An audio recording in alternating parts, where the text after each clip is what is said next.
ngalekake jenengmu saka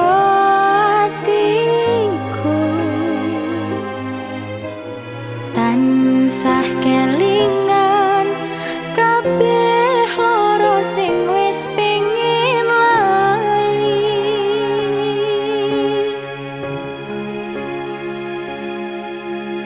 rekotoyo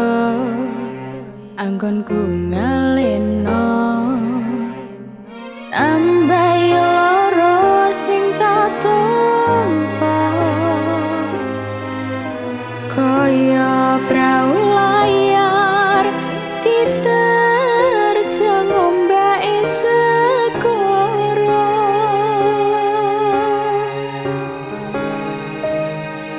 padha kaya kembang wangi ning taman asmara yen wis kadung layu mati ora bakal bali ilang wae ora usah iket atiku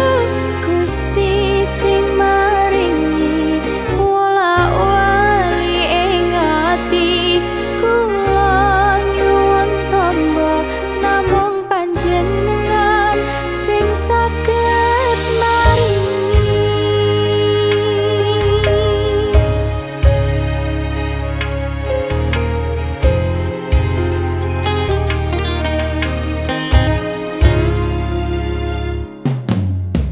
rekotoyo